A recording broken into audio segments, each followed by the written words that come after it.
मलिक ने अदालत में स्वीकार किया कि 2006 में उसकी मुलाकात 26/11 मुंबई हमलों के गुनाहगार हाफिज सईद से भारतीय सरकार के कहने पर हुई थी।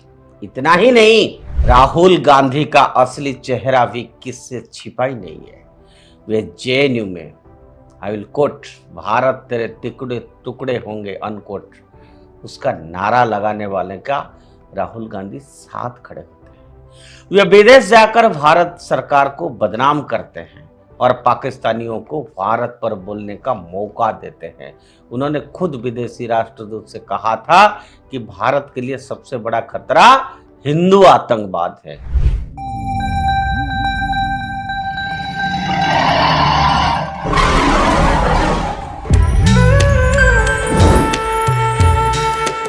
नमस्कार, उदय इंडिया डिजिटल में आप सबका स्वागत है। मैं हूं दीपक कुमार रथ। मित्रों, आज इंडिया थिंग्स में यह बताना चाहता हूं कि दिल्ली हाईकोर्ट में यासीन मलिक का बयान भारतीय राजनीति की सबसे भयावह सच्चाई उजागर करता है। मलिक ने अदालत में स्वीकार किया कि 2006 में उसकी मुलाकात 26/11 मुंबई हमलों के गुनाहगार हाफिज सईद से भारतीय सरकार के कहने पर हुई थी।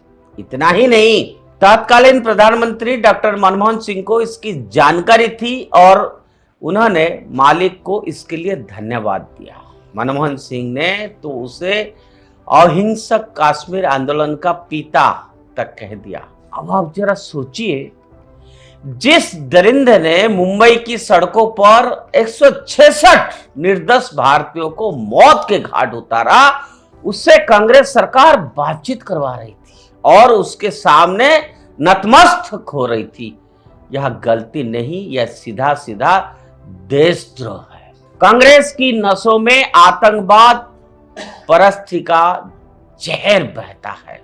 जब जब देश पर आतंकी वार हुआ, कांग्रेस ने दुश्मनों को ढाल दी और अपने ही देशभक्तों को कटघरे में खड़ा किया। कांग्रेस के लिए राष्ट्र नहीं बल्कि वोट बैंक ही सर्वोपरि है। यही कारण है कि 26/11 के बाद पूरी दुनिया पाकिस्तान के खिलाफ सख्त कदम उठाने का मांग कर रही थी, लेकिन कांग्रेस सरकार सिर्फ डीजीआर थमा रही थी और बातचीत का नाटक कर रही थी। कितना शर्मिंदी बात है। सबसे बड़ी गद्दारी कांग्रेस की वो है जब उसने पूरी दुनिया में आई विल कोट हिंदू आतंकवाद का झूठ फैलाया। यूपीए शासन में तत्कालीन गृह मंत्री पी चिदम्बरम संसद में खड़ा होकर बोले कि देश के लिए सबसे बड़ा खतरा हिंदू आतंकवाद है। दिग्विजय सिंह ने तो हद कर दी। उन्होंने ना सिर्फ 26/11 का ठिकाना संघ परिवार पर फोड़ने की कोशिश की, बल्कि हाफिज सईद जैसे खूनी आतंकी को साहब कहकर सम्मानित किया। ये वही दिग्विजय सिंह है जिन्होंने बाटला हाउस एनकाउंटर में शहीद हुए इंस्पेक्टर मोहन शर्मा की शहादत पर सवाल उठाया और मारे गए आतंकियों पर आंसू बहाए। साध्वी प्रज्ञा और कर्नल पुरोहित जैसे निर्दोष राष्ट्रभक्तों को कांग्रेस ने झूठे केसों में फंसाकर सालों तक जेल में सड़ाया। असली आतंकियों को बचाने और हिंदुओं को बदनाम करने का इससे बड़ा षड्यंत्र और क्या हो सकता है, यह हमारा समझ से परे है। कांग्रेस की साजिशें यहीं तक सीमित नहीं, इशरत जहां जैसे केस इसका बड़ा उदाहरण है। लश्कर-ए-तैयबा की आतंकी को कांग्रेस ने बेगुनाह छात्रा आई विल कोट उसको बताया है। बाद में एफबीआई तक ने प्रमाण दिया कि वह आतंकी थी, लेकिन कांग्रेस का मकसद साफ था, आतंकियों को बचाना और सुरक्षा एजेंसियों का मनोबल तोड़ना। कश्मीर में कांग्रेस की नीतियों ने अलगाववादियों को पैसा और पहचान दी, जिससे यासीन मलिक जैसे गद्दारों का कद बढ़ता गया। राहुल गांधी का असली चेहरा भी किससे छिपा ही नहीं है। वे जेएनयू में आई विल कोट भारत तेरे टुकड़े टुकड़े होंगे अनकोट, उसका नारा लगाने वाले का राहुल गांधी साथ खड़े होते हैं। वे विदेश जाकर भारत सरकार को बदनाम करते हैं और पाकिस्तानियों को भारत पर बोलने का मौका देते हैं। उन्होंने खुद विदेशी राष्ट्रदूत से कहा था कि भारत के लिए सबसे बड़ा खतरा हिंदू आतंकवाद है, आई विल कोट अनकोट, ना कि पाकिस्तान समर्थित संगठन। ये राहुल गांधी का मंशा था। क्या इससे बड़ी गद्दारी कोई हो सकती है?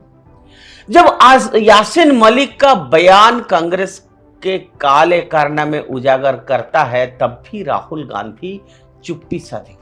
उनकी यह चुप्पी ही उनकी सहमति का सबूत है। कांग्रेस का इतिहास गवाही देता है कि यह पार्टी राष्ट्र विरोध और आतंकवादी की दलाल है। यह पार्टी हमेशा आतंकियों को मंच देती है, उन्हें वैधता दिलाती है और शहीदों के खून पर राजनीति करता है। यासीन मलिक का बयान सिर्फ एक गवाही नहीं, बल्कि कांग्रेस की गद्दारी का जीवंत सबूत है। मित्रों, वक्त आ गया है। भारत की जनता कांग्रेस को हमेशा के लिए इतिहास की कूड़ेदान में फेंक देना चाहिए। ये पार्टी सत्ता के लिए देश का सौदा कर सकती है, शहीदों की शहादत का मजाक उड़ा सकती है और आतंकियों से हाथ मिला सकती है। यही है कांग्रेस और राहुल गांधी की असली पहचान, राष्ट्रद्रोही, आतंकी, परस्त और गद्दार। यासीन मलिक का बयान भारत के हर नागरिकों के लिए चेतावनी है कि कांग्रेस को सत्ता में लाना या दुश्मन को सीधे पर बुलाना। अब भारत को यह तय करना होगा कि क्या उसे सुरक्षा, सम्मान और स्वाभिमान चाहिए या कांग्रेस जैसी गद्दार पार्टी का आतंकवाद परस्त राज चाहिए। आज के लिए इतना। उदय इंडिया से जुड़े रहिए, उदय इंडिया सब्सक्राइब करिए। भारत माता की जय।